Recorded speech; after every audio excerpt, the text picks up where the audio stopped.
तो चलिए आपको सीधे भोपाल ले चलते, जहां राष्ट्रीय शिक्षा नीति के तहत कुशाभाऊ ठाकरे कन्वेंशन सेंटर में कार्यशाला का आयोजन किया गया। सीएम डॉक्टर मोहन यादव पहुंचे हुए हैं। उसके बाद आयुक्त उच्च शिक्षा श्री प्रबल सिपाहा जी से ही आग्रह रहेगा कि आप माननीय मुख्यमंत्री डॉक्टर मोहन यादव जी का भी स्वागत करिएगा। शुरुआत माननीय राज्यपाल महोदय के स्वागत के साथ।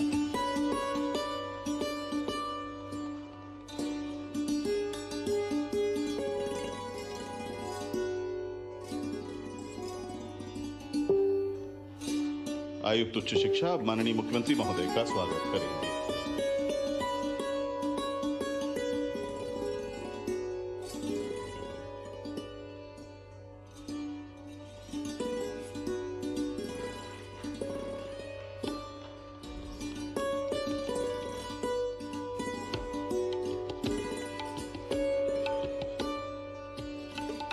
बहुत बहुत स्वागत। आयुक्त स्कूल शिक्षा श्रीमती शिल्पा गुप्ता जी से विनम्र आग्रह है कि आप केंद्रीय मंत्री महोदय आदरणीय श्री धर्मेंद्र प्रधान जी का स्वागत करें। माननीय मंत्री महोदय, शिक्षा मंत्रालय भारत सरकार श्री धर्मेंद्र प्रधान जी का स्वागत आयुक्त स्कूल शिक्षा श्रीमती शिल्पा गुप्ता जी के द्वारा। माननीय राज्यपाल महोदय के दाहिनी ओर विराजमान हमारे अतिथिगण महोदय, माननीय मंत्रीगण, माननीय विधायकगण का स्वागत करने के लिए विनम्र आग्रह आयुक्त उच्च शिक्षा श्री प्रबल सिपाहा जी से, और बाईं ओर आसीन अतिथियों के स्वागत के लिए विनम्र निवेदन श्रीमती शिल्पा गुप्ता जी से। बहुत बहुत स्वागत माननीय मंत्री महोदय श्री उदय प्रताप सिंह जी का आदरणीय श्रीमती शिल्पा गुप्ता जी द्वारा। बहुत बहुत स्वागत माननीय मंत्री महोदय श्री इंदर सिंह परमार जी का आदरणीय श्री प्रबल सिपाहा जी द्वारा। माननीय विधायक महोदय श्री रामेश्वर शर्मा जी का स्वागत श्री प्रबल सिपाहा जी कर रहे हैं, और सचिव स्कूल शिक्षा भारत सरकार श्री संजय कुमार जी का स्वागत करेंगी श्रीमती शिल्पा गुप्ता जी। हमारे बीच में उपस्थित माननीय विधायक महोदय श्री भगवान दास सबनानी जी का आगमन हुआ है, उनके स्वागत करिए श्री प्रबल सिपाहा जी से निवेदन। और श्री प्रबल सिपाहा जी से निवेदन है कि मंच पर आदरणीय श्री अशोक कडेल जी, अध्यक्ष मध्य प्रदेश हिंदी ग्रंथ अकादमी का भी आप स्वागत करें। हमारे बीच में महापौर महोदया माननीय श्रीमती मालती राय जी का आगमन हुआ है। श्रीमती शिल्पा गुप्ता जी से निवेदन है कि आप माननीय महापौर भोपाल का बहुत बहुत स्वागत करें।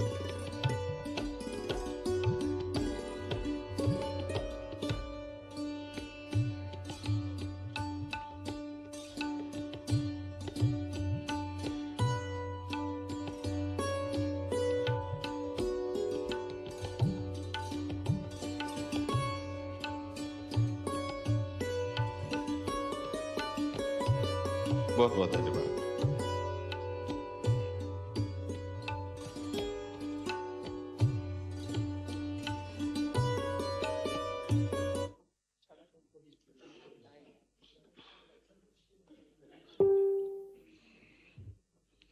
आदरणीय मंच, आदर के साथ और आपकी अनुमति के साथ हम कार्यक्रम की शुरुआत कर रहे हैं। सबसे पहले हम विनम्र आग्रह करेंगे आदरणीय आयुक्त उच्च शिक्षा मध्य प्रदेश श्री प्रबल सिपाहा जी से कि आप स्वागत उद्बोधन दें।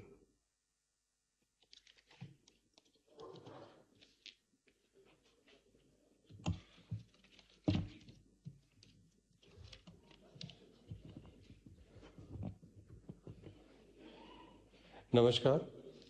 आज के कार्यक्रम में पधारे माननीय राज्यपाल मंगू भाई पटेल जी, हमारे मुख्यमंत्री डॉक्टर मोहन यादव जी, केंद्रीय शिक्षा मंत्री धर्मेंद्र प्रधान जी, उच्च शिक्षा मंत्री इंदर सिंह परमार जी, स्कूल शिक्षा मंत्री उदय प्रताप सिंह जी, और मंच पे आसीन सभी महानुभावों का मैं हार्दिक अभिनंदन करता हूं। आज हम सब जो कठिनाइयाँ चुनौतियाँ उत्पन्न हो रही हैं उनके संबंध में मार्गदर्शन प्राप्त करने के लिए हमने न सिर्फ यहाँ पे जो विषय विशेषज्ञ हैं उनको आमंत्रित किया है, अपितु इसके क्रियान्वयन में जो शामिल हैं कुलगुरु विभिन्न विश्वविद्यालयों के, चाहे वो प्राइवेट हों या शासकीय हों, साथ ही जो शैक्षणिक संस्थाएं हैं उनके प्राचार्यगण जो सतत रूप से छात्रों के हित में काम कर रहे हैं। इसी के साथ यहाँ तकनीकी शिक्षा और मेडिकल एजुकेशन से भी जो शिक्षकगण हैं वो आमंत्रित हैं। आप सभी के साथ मैं मीडिया कर्मियों का भी इस एक दिवसीय कार्यशाला में हार्दिक स्वागत करता हूं। यहाँ ये उल्लेख करना चाहूँगा कि मध्य प्रदेश पहला राज्य है जिसने नई शिक्षा नीति का क्रियान्वयन का बीड़ा उठाया था और आज हमने उसका एक प्रथम चरण सफलतापूर्वक पूर्ण भी कर लिया है। इसको राज्यव्यापी और सभी जिलों में विस्तार करने के लिए हमने सभी जिलों में एक प्रधानमंत्री कॉलेज ऑफ एक्सीलेंस और स्कूल शिक्षा में सांदीपनि महाविद्यालय की स्थापना की है। आज हम सभी इस कार्यशाला के माध्यम से शिक्षा नीति के अगले चरणों में इसके क्रियान्वयन के संबंध में जो चुनौतियां हैं, उसमें जो कठिनाइयां हैं, उस पर विषय विशेषज्ञों से मार्गदर्शन प्राप्त करेंगे और छात्र हित में लगातार काम करते रहेंगे, ऐसा हमारा संकल्प है। पुनः आप सभी का हार्दिक स्वागत। धन्यवाद। बहुत बहुत धन्यवाद आदरणीय आयुक्त महोदय, उच्च शिक्षा मध्य प्रदेश श्री प्रबल सिपाहा जी। अब आदर के साथ आमंत्रित हैं आदरणीय सचिव स्कूल शिक्षा भारत सरकार श्री संजय कुमार जी।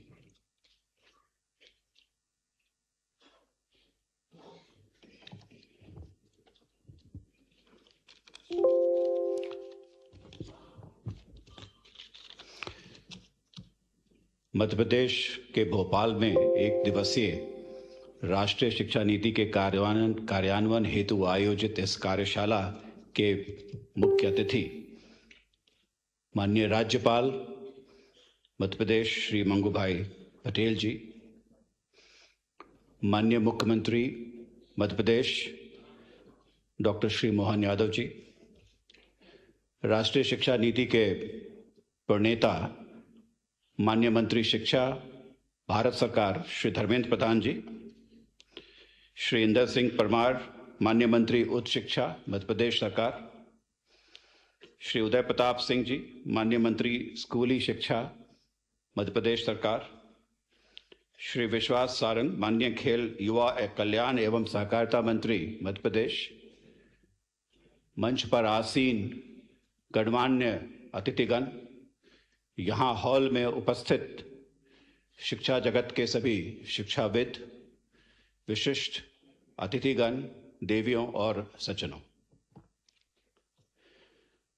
कल शाम को जब मैं राजा भोज इंटरनेशनल एयरपोर्ट पर जब पहुंचा तो मुझे अनायास कुछ एक याद आ गई कि जो मैंने कुछ दिनों पहले पढ़ा था।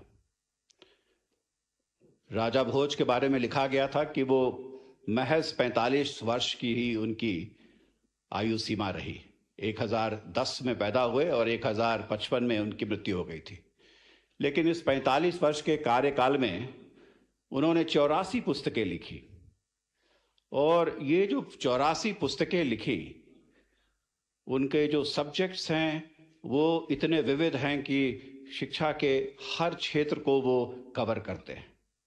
उन्होंने रसायन शास्त्र पर लिखा, धर्मशास्त्र पर लिखा, पतंजलि के योग सूत्र पर लिखा, पर्सनल हाइजीन पर किताब लिखा। तो एक तरीके से देखा जाए तो अंग्रेजी में एक शब्द है पॉलीमैथ, जिसको हिंदी में बहुश्रुत कहते हैं।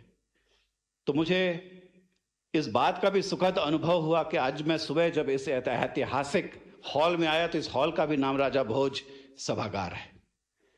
तो मध्य प्रदेश में एक शिक्षा के प्रति और एक इंटेलेक्चुअल एक्टिविटीज के प्रति एक बहुत ही पुराना इतिहास है और ये इतिहास मैं अपने लिए अपने आप को याद दिला रहा हूं। सर, अभी कुछ दिनों पहले मैं एक परिचर्चा सुन रहा था जिसमें एक नोबेल प्राइज में इकोनॉमिक्स के विनर थे। उनसे पूछा गया कि यदि किसी समाज को देखना है और ये अनुमान लगाना है कि उस समाज में क्या कुछ हो रहा है, क्या वो अच्छा कर रहा है, तो कौन से ऐसे इंडिकेटर्स को देखा जाए। और उन्होंने ऐसी 4 चीज़ों का जिक्र किया।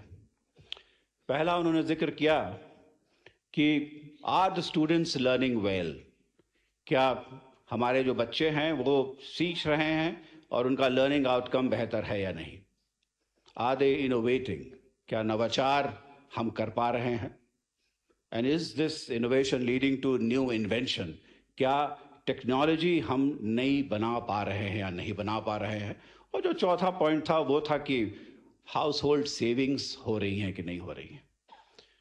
मुझे इस बात का आभास हुआ कि इन 4 चीज़ों में से 3 चीज़ें ऐसी हैं जो कहीं ना कहीं शिक्षा से जुड़ी हुई हैं, और जब आप शिक्षा की बात करते हैं तो राष्ट्रीय शिक्षा नीति से जुड़ी हुई हैं।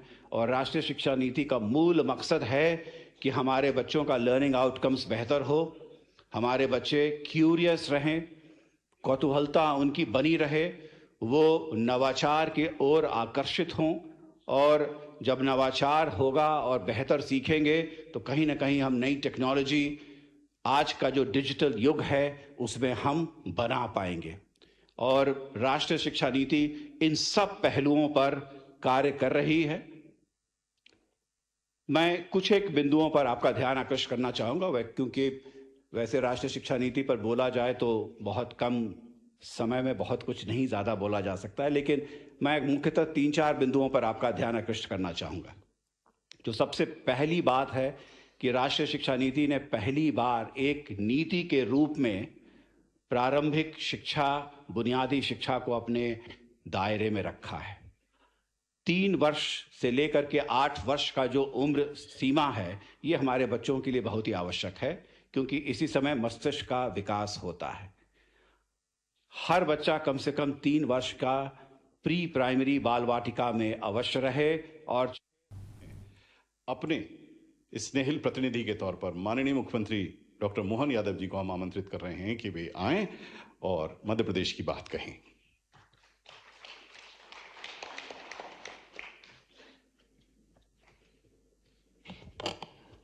शिक्षा नीति 2020 के क्रियान्वयन, चुनौती और संभावनाओं पर आयोजित इस कार्यशाला में विराजमान मान्यवर महामहिम श्रीमान मंगू पटेल साहब, हमारे सबके सुपरिचित मध्य प्रदेश से छात्र जीवन के समय से, विद्यार्थी परिषद के काल से जिनका सतत संबंध रहा है, हमारे अपने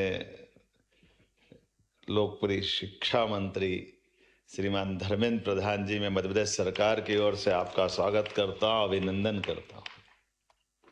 इस मंच पर ही विराजमान माननीय मंत्री उच्च शिक्षा श्रीमान इंदर सिंह परमार जी, माननीय मंत्री श्रीमान राव उदय प्रताप सिंह जी, माननीय मंत्री श्रीमती कृष्णा गौर जी, माननीय पूर्व प्रोटेम स्पीकर विधायक श्रीमान रामेश्वर शर्मा जी, हमारे वरिष्ठ नेता विधायक माननीय भगवान दास सबनानी जी, हमारी महापौर श्रीमती मालती राय जी, मंच पर उपस्थित समस्त अतिथिगण और आप सब, आज का ये शुभ दिन, और माननीय शिक्षा मंत्री ने विस्तार से सारी बातें कही है। और इस अवसर पर हमारे माननीय अतुल कोठारी जी और समस्त हमारे माननीय आगंतुक अतिथिगण जो आज कार्यशाला में अपना अपना मार्गदर्शन देंगे,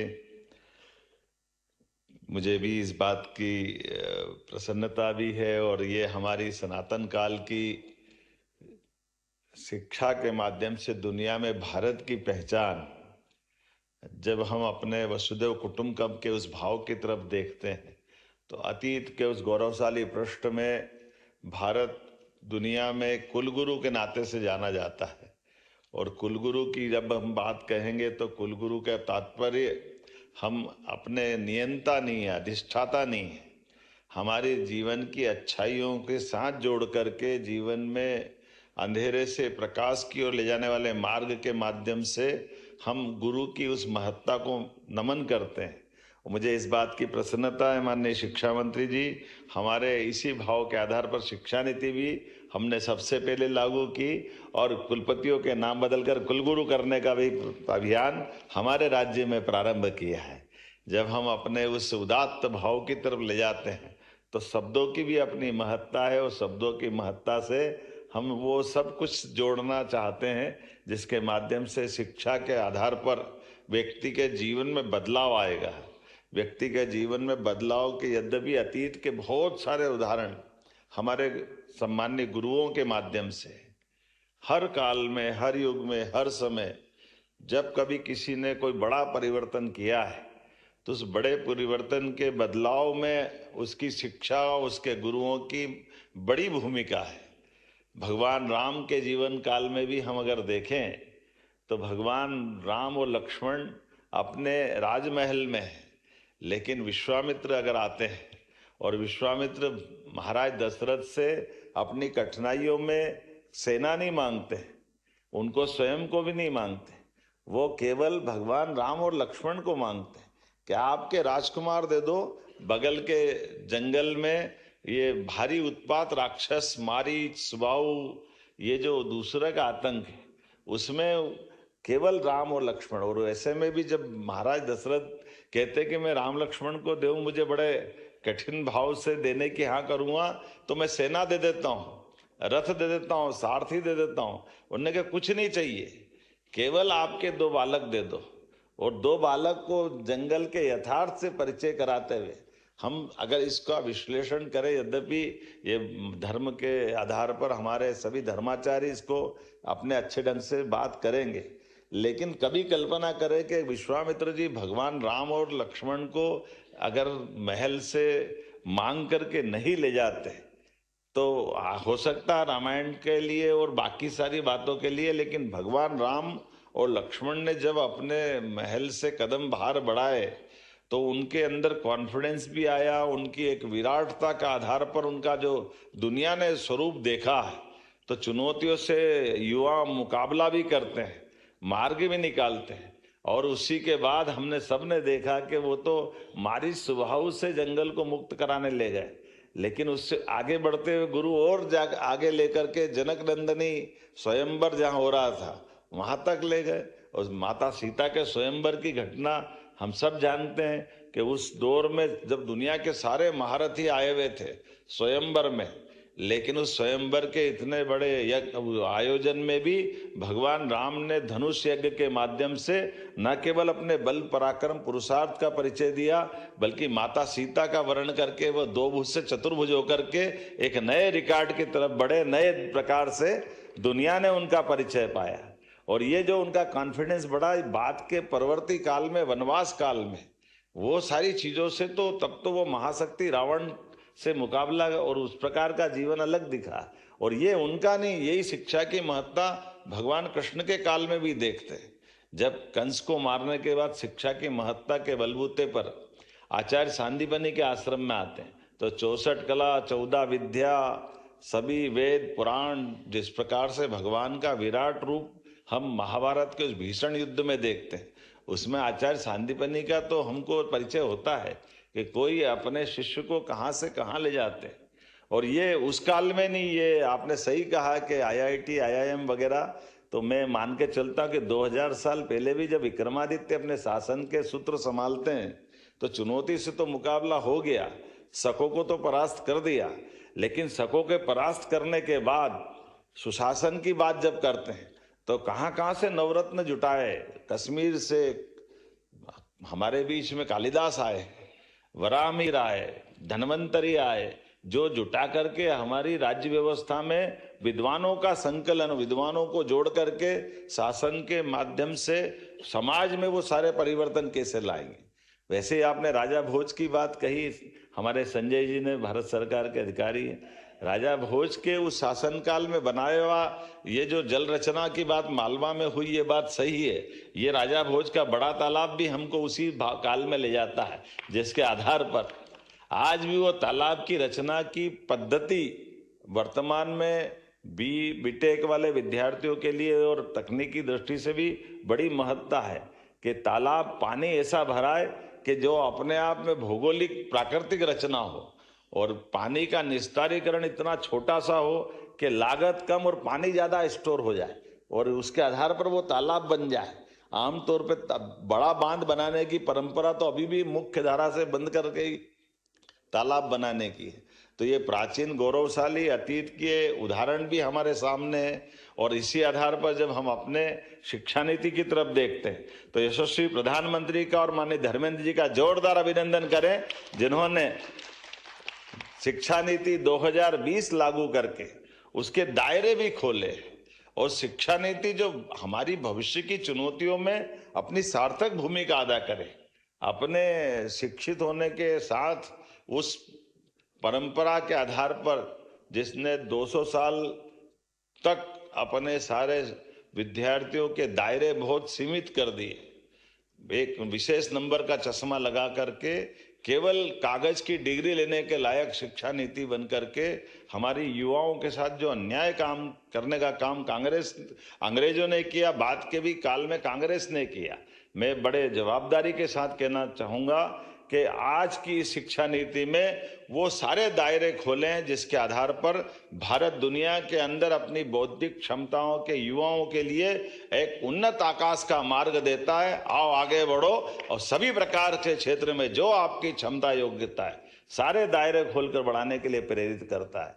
तो हमने अपनी शिक्षा नीति लागू करने के साथ अगर आगे बढ़े तो हमने पीएम एक्सीलेंस कॉलेज 55 खोले, जिसके आधार पर शिक्षा नीति के समेकित रूप से सभी प्रकार के वो सब विषय जोड़ करके जिसमें शिक्षा नीति को लागू करते हुए आगे बढ़ने का संकल्प किया। स्कूल शिक्षा के साथ उच्च शिक्षा में हमने विश्वविद्यालयों के भी लिए आज अपने भले ही ट्राइबल का बेल्ट हो, टंट्या मामा के साथ हमने खरगोन में विश्वविद्यालय दिया।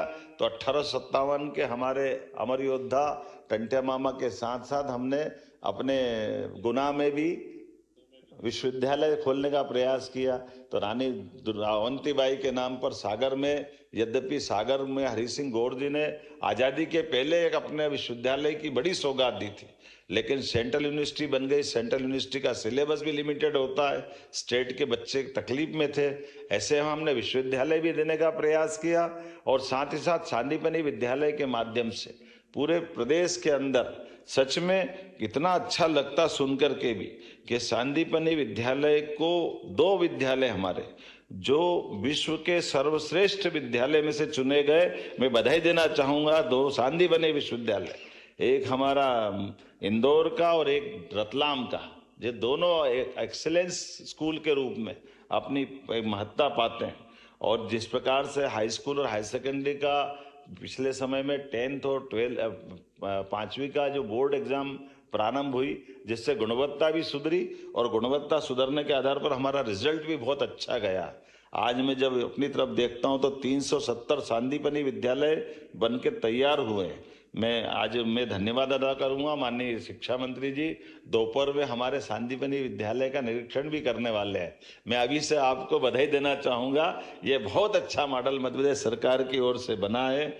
इसी के साथ साथ माननीय शिक्षा मंत्री ने लैपटॉप, स्कूटी, कोचिंग, साइकिल, कई प्रकार की चीज़ों को जोड़ते हुए विद्यार्थियों का उनका न केवल मनोबल बनाना बल्कि सरकार के साथ सहकार करते हुए सभी वर्गों की मदद करते हुए सरकार उस दिशा में आगे बढ़ रही है। हमने अपने सभी विश्वविद्यालयों के अंदर एनईपी की भावना के आधार पर बीएससी एग्रीकल्चर के विषय भी प्रारंभ किए। विश्वविद्यालय ये अलग अलग विश्वविद्यालय एक सब्जेक्ट लेके क्यों होना चाहिए, तो समेकित रूप से एक विश्वविद्यालय में वो सारी पढ़ाई होने चाहिए। वो प्रारंभ में यही होता था, काल के प्रवाह में थोड़ा विसंगति हुई है। हमारी सरकार सब संशोधित करते हुए आगे बढ़ रही है। हमको इस तरह से ऐसे कई सारे विषय को हाथ में लेके आगे बढ़ रहे हैं। लेकिन सच में आज की ये कार्यशाला भविष्य की एक बड़ी भूमिका अदा करेगी। इस भावना के आधार पर मैं पुनः अपने शिक्षा मंत्री का अभिनंदन करता हूं और कुल मिलाकर के इस कार्यशाला के मूल उद्देश्य को यह कार्यशाला प्राप्त करेगी, अपने मध्य प्रदेश के लिए नींव का पत्थर साबित होगी। मेरी अपनी ओर से बहुत बहुत वंदन, अभिनंदन, धन्यवाद। भारत माता की जय। बहुत बहुत धन्यवाद माननीय मुख्यमंत्री डॉक्टर मोहन यादव जी। जैसा कि केंद्रीय शिक्षा मंत्री आदरणीय श्री धर्मेंद्र प्रधान जी ने एक उदाहरण देके बताया कि रिसोर्सेज के बेटर यूटिलाइजेशन के साथ हम समाज के लिए कितना बड़ा कंट्रीब्यूशन दे सकते हैं, महामहिम राज्यपाल महोदय के साथ उन्होंने इसको जोड़ के गुजरात के संदर्भ में बताया था। मध्य प्रदेश में सच्चाई और अच्छाई की अधिष्ठाता माननीय राज्यपाल महोदय से आदरपूर्वक निवेदन कि आप अपना उद्बोधन दें। श्री मंगूभाई पटेल जी। सभी को नमस्कार। मध्य प्रदेश में राष्ट्रीय शिक्षा नीति 2020 के कार्यक्रम में अपने बीच उपस्थित माननीय मुख्यमंत्री